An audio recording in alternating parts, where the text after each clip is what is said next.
നിങ്ങളുടെ ഓരോ ആഘോഷ മുഹൂർത്തങ്ങൾക്കും വർണ്ണശോഭ നൽകി മനം കവർന്ന എടപ്പാളിന്റെ പ്രിയ കുടുംബ വസ്ത്രാലയം Choice Wedding Castle. Edappal Choice Wedding കാസലിൽ നടപ്പാക്കിയ സമ്മാന പദ്ധതിയിലെ വിജയികൾക്കുള്ള സമ്മാനങ്ങൾ വിതരണം ചെയ്തു. എടപ്പാൾ ചോയ്സ് വെഡിംഗ് കാസലിൽ ഓണാഘോഷത്തോടനുബന്ധിച്ച് നടപ്പാക്കിയ സമ്മാന പദ്ധതിയിലെ നറുക്കെടുപ്പിൽ വിജയിച്ചവർക്കുള്ള സമ്മാനങ്ങളാണ് വിതരണം ചെയ്തത്. ഒന്നാം സമ്മാനമായ 50,000 രൂപയുടെ ക്യാഷ് പ്രൈസിന് ആനക്കര സ്വദേശിനി അനുശ്രീയാണ് അർഹയായത്. രണ്ടാം സമ്മാനമായി 5 പേർക്ക് 10,000 രൂപ വീതമാണ് നൽകിയത്. ശ്വേത, ഹനീഫ, അഭിനവ്, റാഷിദ്, വിഷ്ണു, സാജൻ തുടങ്ങിയവരാണ് 10,000 രൂപയുടെ സമ്മാനത്തിന് അർഹരായവർ. ഇവർക്കുള്ള സമ്മാനങ്ങളാണ് കഴിഞ്ഞ ദിവസം ഷോറൂമിൽ നടന്ന ചടങ്ങിൽ വിതരണം ചെയ്തത്.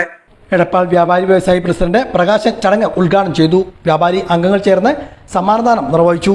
ചോയ്സ് വെഡിംഗ് കാസിൽ മാനേജിംഗ് പാർട്ണർമാരായ നിസാർ, അംസക്കോയ, ഷോറൂം മാനേജർ സുബൈർ, ആസീസ്, ബൈനേഷ് മറ്റു വിശിഷ്ട വ്യക്തികളും പങ്കെടുത്ത് സംസാരിച്ചു.